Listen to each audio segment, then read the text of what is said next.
지금 여러분이 지금 이 자리에 있는 것은 집을 나서면서 목적지를 어디에 두었기 때문에 여기에 와 있는 거예요. 교회. 목적지를 어디에 두고 사느냐는 매우 중요합니다. 우리가 목적을 어디에 두느냐에 따라 우리의 삶의 방향이 결정되고, 삶의 방향이 결정되면 우리가 결정한 방향대로 걸어갈 수밖에 없는 것이 우리예요. 믿음도 그와 같은 거예요. 우리가 믿음의 목적을 어디에 두느냐에 따라서 믿음의 방향이 달라지고 말과 행동이 달라져요. 여러분이 지금까지 살아오면서 그 믿음이 어디를 바라보고 있는지, 여러분이 바라보는 그 믿음이 무엇인지, 신앙의 목적이 무엇인지, 우리가 지금 말씀을 통해서 매 설교마다 이 부분을 봐요. 계속해서 이 부분을 보는 것은 우리가 예수 믿는 목적이 무엇인지가 분명하지 않으면 어떤 현상이 일어나냐면 내가 아무리 말씀을 들어도 내 삶에 변화가 없어요. 또 하나는 우리가 내 믿음의 목적지가 어디인지를 매 순간 확인하지 않으면 저와 여러분의 믿음의 길을 지켜낼 수가 없어요. 그래서 여러분이 잘 알고 있지만 예수 믿는 목적이 무엇인지를 우리가 계속해서 확인하는 것이 바로 여기에 있어요. 우리가 잘 아는 말씀 고린도후서 13장 5절 말씀에 보면 너희는 믿음 안에 있는가? 너희 자신을 시험하고 너희 자신을 확증하라 그랬어요. 이 말은 뭐냐면 우리 안에 계시는 예수 그리스도, 네 안에 예수 그리스도가 있으면 너의 삶을 통하여 그 예수 그리스도를 증명하라는 거예요. 네 믿음이 진짜인지 가짜인지를 네 삶 속에 증명해 보라는 거예요, 이 말씀이. 그래서 우리의 삶이 믿음의 방향이 어디 있는지를 늘 점검하는 시간이 우리에게 필요합니다. 오늘 본문에 등장하는 왕의 신하는 예수님을 찾아갔어요. 그러니까 예수님을 찾아가는 그 믿음이 있었어요. 그런데 그 믿음의 목적이 잘못되어 있어요. 그래서 예수님께서는 이 표적을 통해서, 오늘 표적은 예수님이 요한복음에서 말씀한 두 번째 표적이에요. 우리가 지난주엔 세 번째 표적을 봤죠. 우리가 지금 보는 말씀이 예수님이 만난 사람들이라는 주제를 가지고 말씀을 정해서 시간상으로 제가 말씀을 정하지 않아요. 시간상이 아니라 주제에 맞게 말씀을 전하고 있어요. 그래서 오늘 이 두 번째 표적 안에서는 무엇을, 예수님이 잘못된 믿음의 목적 방향을 바로잡아 주기 위해서 오늘 이제 말씀을 하고 계시는 거예요. 배경은 왕의 신하가 있었어요. 왕의 신하가 있었는데 예수님을 찾아왔어요. 예수님을 찾아오는 그 믿음의 동기가 뭐였냐면 자기 아들이 아팠어요. 근데 자기 아들이 그냥 아픈 정도가 아니라 죽게 되었다. 그러니까 죽게 되었다라는 것은 더 이상 갈 곳이 없다라는 거예요. 여러분, 우리가 매번 지금 예수님을 만난 사람들을 우리가 계속 보고 있는데 동일한 게 뭐냐면 그 인생의 가장 결정적인 순간에 누구를 만나요? 예수님을 만난다라는 거예요. 여러분, 이 왕의 신하도 이 결정적인 순간에 희소식, 우리가 말하면 그 복음이 들린 거예요. 그게 뭐냐면 47절에 그가 예수께서 유대로부터 갈릴리로 오셨다라는 것을 듣고 가서 청하되 내려오셔서 내 아들의 병을 고쳐주소서 하니 그가 거의 죽게 되었습니다. 그러니까 예수님께서 유대로부터 갈릴리로 오셨다라는 것을 들었어요. 그리고 갔어요. 믿음의 방향을 정한 거예요. 그리고 가서 청했어요. 내 마음의 소원을 예수님께 간청했단 말이에요. 근데 이 요구에 예수님께서 어떤 말씀을 하시냐면 예수께서 이르시되 너희는 표적과 기사를 보지 못하면 도무지 믿지 아니하리라. 동문서답과 같은 말씀이잖아요. 지금 내 아들이 죽게 됐으니 예수님 빨리 나랑 같이 가서 내 아들을 낫게 해주세요 라고 그 먼 거리를 와서 예수님께 간청을 하고 있는데 예수님의 답은 전혀 다른 답을 하고 있는 거예요. 여러분, 우리는 그 예수님의 이 대답 속에서 예수님은 이 왕의 신하뿐만이 아니라 그들이 가지고 있는 생각이 무엇인지를 봐야 돼요. 여기서 보면 지금 이 간청을 한 사람 누구예요? 왕의 신하지요. 근데 예수님의 대답에 보면 너희는 이라고 그래요. 왜 너희는 이라고 했을까요? 왕의 신하뿐만이 아니라 지금 예수님을 바라보고 있는 그 모든 사람의 믿음의 방향이 잘못되어 있다는 거예요. 믿음의 목적이 잘못되어 있다는 거예요. 예수님은 그 잘못된 믿음의 목적 방향을 이 표적을 통해서 이제 가르쳐 주시는 사건이에요. 우리가 아는 대로 예수님은 자기 고향에서 어떤 대접을 받으셨어요? 인정받지 못했어요. 환영받지 못했어요. 그런데 그런 분위기가 완전히 반전된 거예요. 어떻게 반전이 됐을까요? 왜 그렇게 예수님을 멸시했던, 천대했던 그들이 왜 이토록 예수님을 기대하고 환영했을까요? 그들이 기적을 본 거예요. 2장에 나와 있는 가나 혼인잔치, 물이 포도주로 변한 기적을 본 거예요. 그런데 이 기적을 요한은 뭐라고 하죠? 표적이라고 하죠. 표적이 뭐예요? 표적은 사인이에요. 그 기적 속에 감추어진, 그 기적이 중요한 게 아니라 그 기적이 가리키는 그 방향이 중요한 건데, 거기에 누가 계세요? 예수 그리스도. 그러니까 요한은 이 기적을 통해서 누구를? 예수 그리스도를 바라보라는 그 목적으로 기적을 표적으로 지금 사용하고 있는 거예요. 그런데 문제는 예수님의 기적만을 기대하면서 예수님을 찾아오는 그들의 믿음, 왕의 신하뿐만이 아니라 그들의 믿음이 오늘 저와 여러분의 믿음과 무엇이 다른가, 같은가를 한번 보고 싶은 거예요. 여러분, 여러분의 믿음의 목적이 무엇이에요? 지금 이들이 기대하는, 이들이 가지고 있는 믿음의 목적과 여러분이 가지고 있는 그 믿음의 목적이 같은지 다른지를 한번 보자는 거예요. 여러분, 그들이 그토록 예수님을 환영했던 것은 다른 것이 아니에요. 2장 23절에 보면 6월절에 예수께서 예루살렘에 계시니 많은 사람이 그의 행하시는 무엇을? 표적을 보고 그의 이름을 믿었으나, 지금 예수님은 표적을 한 거예요. 표적을 했다라는 건 이 기적 속에 나를 보라는 거예요. 내가 누구인지를 깨달으라는 거예요. 그런데 그들은 그 표적을까지 가지 못하고 어디에 머물러 있어요? 기적에 머물러 있는 거예요. 기적에 머물러 있다라는 것은 그들이 예수 그리스도를 주목하지 않았다라는 거예요. 기적만을 바라보고 있다라는 거죠. 예수님의 목적은 뭐예요? 물이 포도주로 변하는 그 사건은 이제는 새로운 시대가 열렸다라는 거예요. 내가 너희들에게 새로운 시대, 복음의 시대, 구원을 열어주는, 구원의 잔치를 베푸는 그 주인공이 나다라는 거예요. 내가 너희에게 구원의 잔치를, 새 시대를 열어줄 너희들의 메시아로 너희들 안에 와 있다라는 선언이 이 표적이란 말이에요. 그런데 그들의 관심은 예수님이 없는 거예요. 그 기적에만 머물러 있는 거예요. 그 기적만 보는 거예요. 여러분, 그들의 태도는 변하지 않았어요. 우리가 잘 아는 요한복음 6장에 보면 예수님께서 떡 5개, 물고기 2마리로 5,000명을 먹이시는 표적이 나와요. 그런데 거기서도 그들이 많이 모여있던 이유도 뭐냐면 2절에, 6장 2절에 보면 큰 무리가 따르니 그 이유가 뭐예요? 병자들에게 행하시는 표적을 보았다.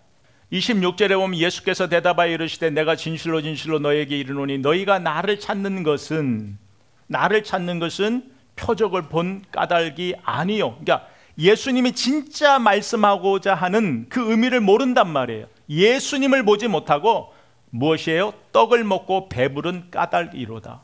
그리고 예수님이 떠나버리세요. 가나 혼인잔치를 베푸신 후에도 예수님이 떠나시거든요. 그들은 예수님을 환영하면 환영할수록 예수님은 그들을 떠나버리세요. 이유는 단 하나예요. 예수님이 진짜 말하고 싶은 의도에는 관심이 없기 때문에 그래요.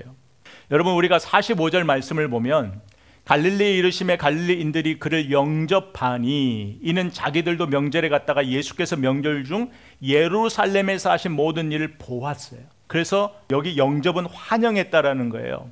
그들이 예수님을 환영했다라는 거예요. 근데 그전에는 어떻게 했어요? 예수님을 멸시했어요. 천대했어요. 인정하지 않았어요. 존중하지 않았단 말이에요. 그런데 무엇을? 그때는 말씀을 듣지도 않고 권위를 인정하지 않았는데도 기적을 봄으로 인해서 예수님을 환영하는 자로 완전히 태도가 바뀐 거예요. 그러니까 그들의 믿음의 목적은 예수님이 아니라 예수님의 기적이었어요. 그 기적은 자기들의 소원을 들어주는 기적이었기 때문에 그 기적이 가리키는 예수님은 보지 못한 거예요. 우리는 그 기적 속에서 예수님이 진짜 말씀하시고자 하시는 그 예수님을 보지 못하면 우리는 그들의 결과를 알고 있잖아요. 그토록 환영했던 그들이 요구하는 것을 예수님이 들어주지 않자 또 옛날로 돌아가 버리는 거잖아요. 그래서 어떻게 했어요? 다시 예수님을 멸시하는 거예요. 천대하는 거예요. 그래서 결국은 어떻게 했어요? 십자가에 못 박으라 소리치는 거예요. 이건 너무나 당연한 거예요. 우리도 마찬가지. 우리도 예수님을 믿는 믿음의 목적이 바르지 않으면 우리는 다른 길을 갈 수밖에 없어요. 여러분이 교회에 나와 있다, 예배 드린다, 이것으로 안심할 수 없어요. 일관성이 없는 우리의 모습을 볼 때가 많이 있죠. 우리 신앙에 일관성이 없으면 우리는 여기서 무엇을 봐야 되냐면 내 신앙이 어디에 목적을 두고 있는지를 돌아봐야 돼요. 여러분, 다른 곳에 문제가 있는 것이 아니라 여전히 우리가 예수를 만났다고 하면서 예수의 말씀을 들으면서도 우리는 여전히 내 테두리 안에서 예수님을 보는 거예요. 이 말은 내가 보고자 하는 대로 보는 거예요. 말씀을 들어도 말씀이 보여주시는 방향이 아니라 내가 보고자 하는 방향을 놓지 않는 거란 말이에요. 포기하지 않는 거란 말이에요. 문제는 예수의 이름을 안다라는 그 예수의 지식을 가지고 있는 그 지식이 믿음으로 착각하고 사는 거예요. 교회를 내가 얼마나 많이 가고 예배를 얼마나 많이 참석하고 성경 공부를 얼마나 많이 하고 이 모든 지식이 믿음으로 착각하는 거예요. 오늘 성경은 우리에게 무엇을 이야기하냐면 잘못된 믿음으로 주의 일을 할 수 있어요. 잘못된 믿음으로 말씀도 전할 수 있어요. 잘못된 믿음으로 기적을 행할 수도 있어요. 그것이 우리가 잘 알고 있는 마태복음 7장에 나오는 거잖아요.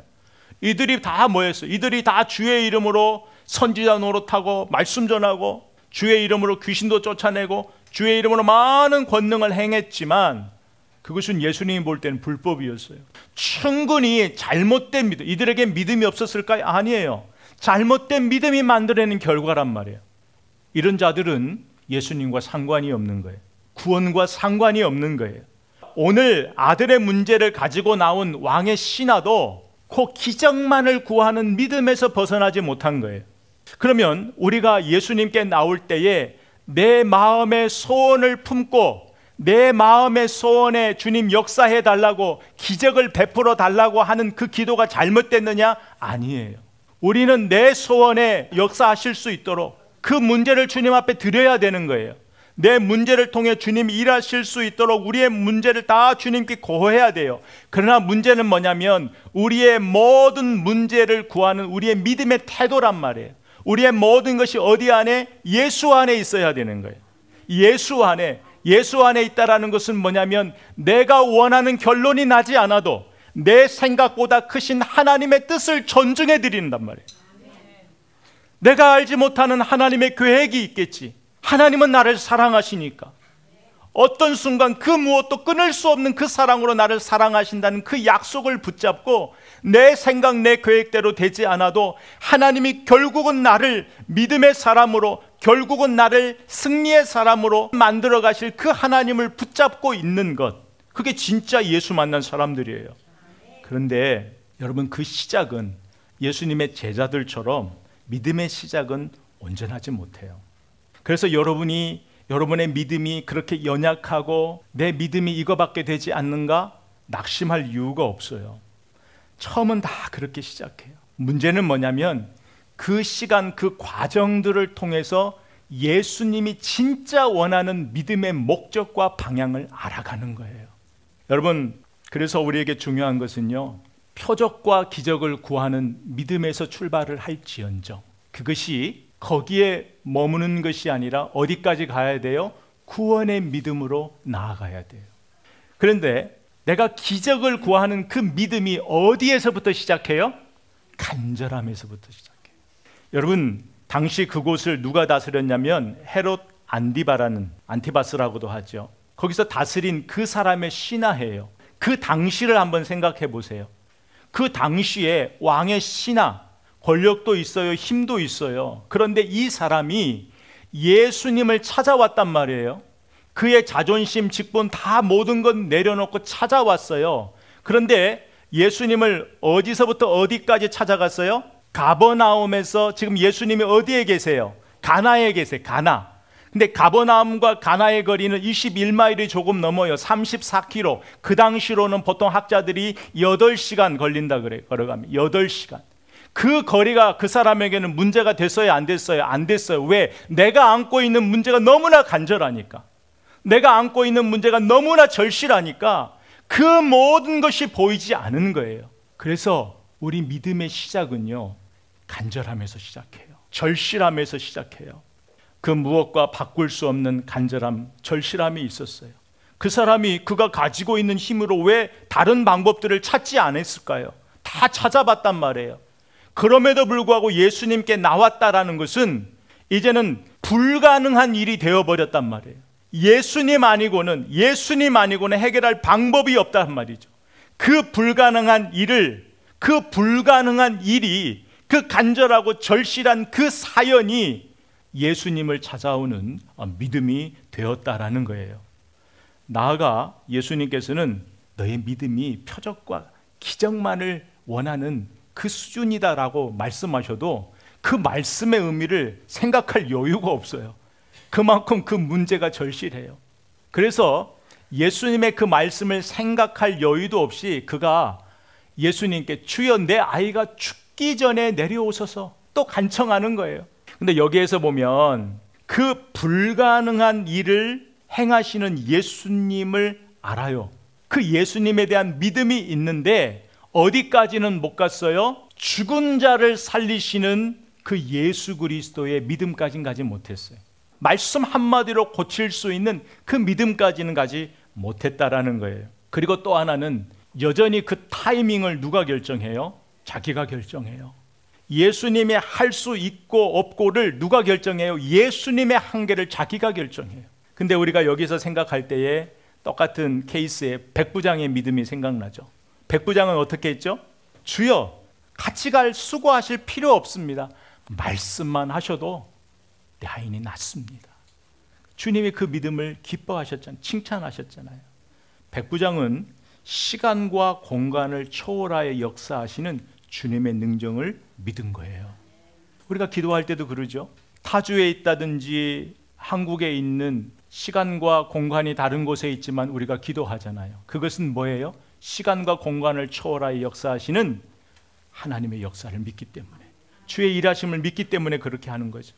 하지만 우리 중에 그 백부장의 믿음처럼 그렇게 반응할 사람이 누가 얼마나 있을까? 대부분 우리는 왕의 신하처럼 주님이 그렇게 말씀하셔도 계속 주님의 옷자락에 매달릴 거예요. 여러분, 그의 믿음의 시작이 그의 갈급함에서 시작했고 그가 기적을 구하는 믿음에서 시작해도 그것을 비난할 사람이 없어요. 중요한 것은 그 문제를 통해 예수의 이름을 불렀고 예수님을 찾아왔다라는 거예요. 예수님을 만났다라는 거예요. 예수님 아니고서는 안 된다고 예수님 앞에 나와 그 문제를 예수님께 드렸다라는 거예요. 여러분, 우리가 예수님 앞에 나아갈 수밖에 없는 사연을 우리가 만들어낼 수 있어요? 없어요. 우리는 그 사연을 우리가 정할 수 없어요. 욥처럼 내가 원하지 않는 두려워하는 일이 나에게 임했습니다. 그 욥의 심정으로 살아가는 것이 사실은 우리이잖아요. 그런데 여기서 참 중요한 것은 우리가 어떤 사연을 가지고 있든지에 상관없이 그 사연을 통해 예수님을 만나는 거예요. 예수의 이름을 부르는 거예요. 그것이 믿음의 시작이란 말이에요. 여러분, 기적을 요구하는 그에게 예수님이 말씀하잖아요. 가라, 내 아들이 살아있다 하시니 그 사람이 예수께서 하신 말씀을 믿고 가더니 내려가는 길에서 그 종들이 오다가 만나서 아이가 살아있다 하거늘 그 낳기 시작한 때를 물은즉 어제 7시에 열기가 떨어졌나이다 하는지라. 이 사람이 이제 예수님의 말씀만 듣고 가는 거예요. 더 이상 방법이 없는 거예요. 그러니까 예수님의 이 말씀 한마디만 붙들고 가는데 그 가는 길을 우리가 한번 생각해 보자고요. 그가 믿음이 참 믿음으로만 충만해서 갔을까요? 그 긴 거리를 가면서 아마 예수님의 말씀을 듣고 아무리 빨리 걸었어도 6시간에서 8시간 걸렸을 거예요. 그런데 그 시간을 달려가면서 그의 마음에 어떤 마음이 들을까요? 진짜일까? 진짜일까? 믿음과 의심이 싸우지 않았겠어요? 믿음과 의심이 싸우면서, 근데 그것이 믿음의 과정이라는 거예요. 우리가 때로는 주의 말씀을 들어요. 기도해요. 주님이 말씀 주셔요. 주님의 약속의 말씀이 기억나요. 그럼에도 불구하고 그걸로 끝나는 것이 아니라 계속해서 그 말씀과 싸워내야 돼요. 뭐과? 의심하고.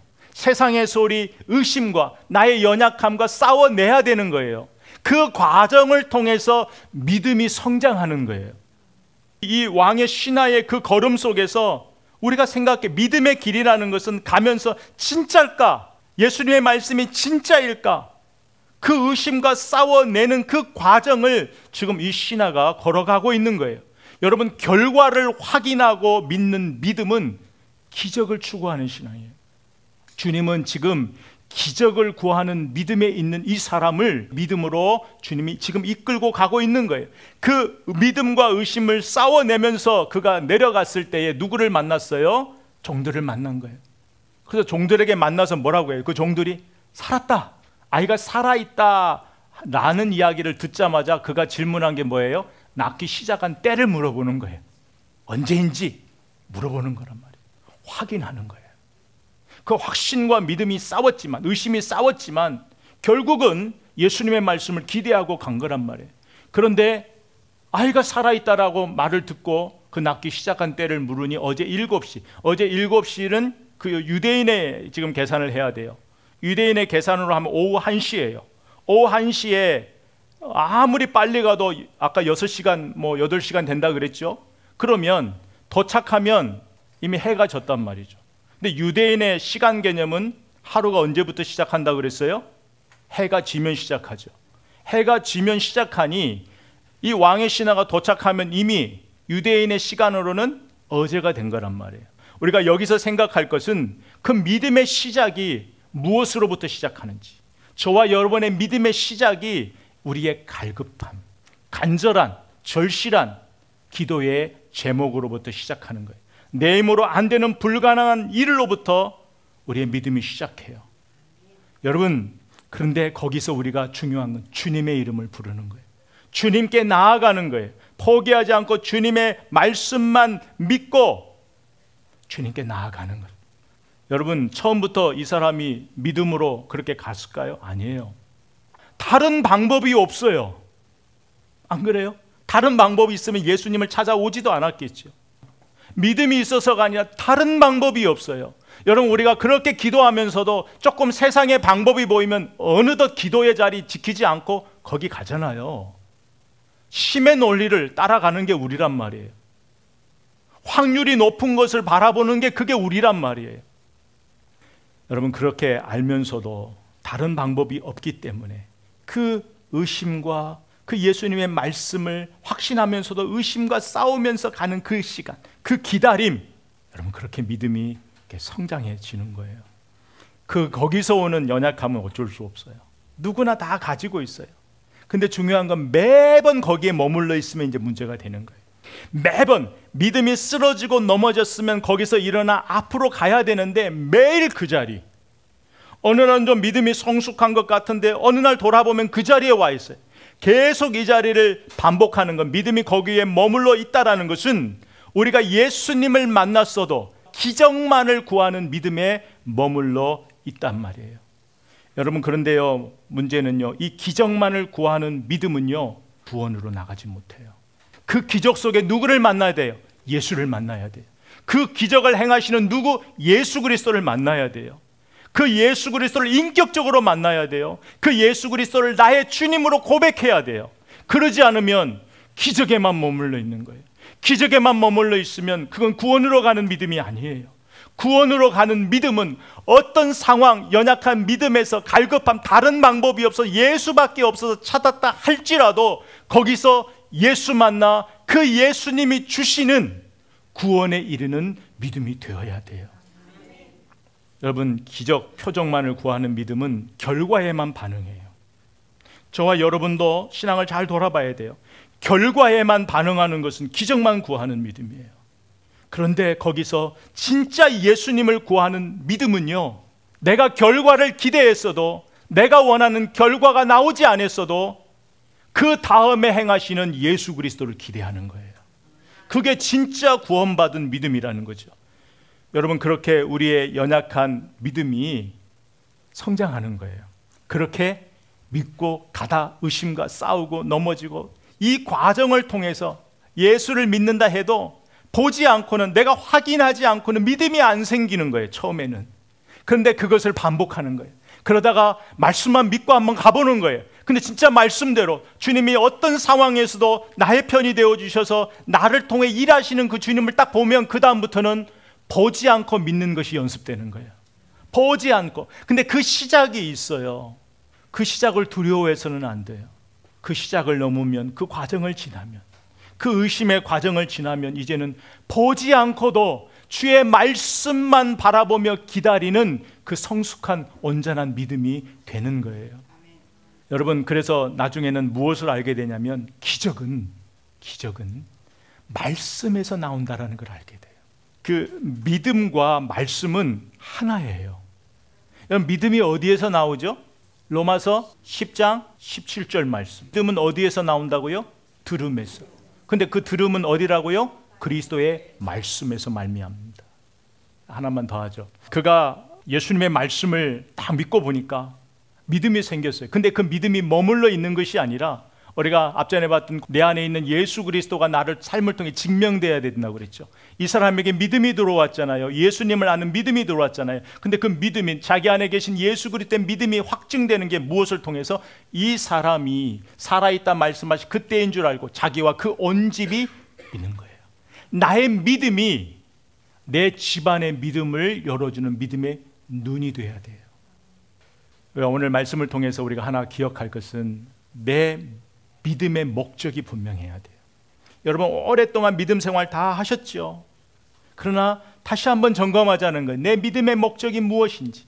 그래서 지금 여러분이 안고 있는 문제를 한번 생각해 보세요. 내가 안고 있는 문제가 있어요. 그 문제가 어떤 문제이든지 거기서 누구를 만나야 돼요? 예수 그리스도를 만나야 돼요. 근데 우리는 지금 복음의 시대를 살고 있어요. 왕의 신하처럼 8시간 걸어서 달려서 갈 이유가 없어요. 우리는 복음 시대, 예수 그리스도가 우리 안에 계시는, 예수 그리스도의 은혜가 선포된 시대, 복음 시대에 살고 있어요. 우리는 8시간 걸어가 예수님을 만나는 수고를 할 필요가 없어요. 하지만 그 절실한 마음, 그 간절한 마음으로 예수님을 찾아야 돼요. 예수님 앞에 엎드려야 돼요. 간절히 예수님을 붙잡아야 돼요. 그런데 우리가 불가능한 일, 내 힘으로 할 수 없는 일을 만났음에도 불구하고 예수님을 찾지 않고 부르지 않고 매달리지 않는 것은 아직도 내 힘으로 살 수 있다라는 교만과 자만과 오만이 있는 거예요. 우리는 그 옷을 벗어버리고 겸손하게 주님 앞에 엎드려야 돼요. 그리고 주님의 말씀을 들어야 돼요. 근데 주님의 말씀을 듣는 것으로 다 끝나는 것이 아니라 계속해서 무엇과 싸워야 된다고 했어요? 의심과 내 연약함과 세상의 소리와 싸워 이겨내야 돼요. 비록 우리가 기적을 구하는 믿음에서 시작했어도 결국은 예수님을 만나 구원으로 이르는 그 믿음이 되어야 돼요. 여러분, 그 과정에서 하루에도 몇 번씩 바뀌는 요동치는 내 마음속에서 거기서 믿음을 배우는 거예요. 그래서 쓰러져도 두려워할 필요 없어요. 다시 거기서 일어나는 거예요. 일어나서 다시 한번 말씀만이 우리의 힘이고 예수를 떠나서 살 수 없는 나 자신을 발견하면서 또다시 예수 앞에 나아가는 거예요. 엎드리는 거예요. 예수의 이름을 부르는 거예요. 믿음의 목적은 하나예요. 구원이에요. 예수 없이 살 수 없는 인생을 아는 거예요. 예수님만이 나의 진정한 주님, 구원이라는 것을 매 순간에 고백하는 거예요. 내 안에 계시는 예수 그리스도를 증명하는 삶을 사는 거예요. 진짜 기적은 무엇이 기적일까요? 모든 것을 하실 수 있는 예수와 함께 사는 것이 진짜 기적이에요. 그 예수님 우리 안에 계시잖아요. 한 주간 또 우리 남은 인생 살아가면서 내 안에 계시는 불가능한 일이 없는 죽은 자를 살리신 모든 것을 하실 수 있는 그 예수와 함께 사는 그 기적의 삶을, 그 복된 삶을 사시는 저와 여러분 되기를 주의 이름으로 축복하며 선포합니다.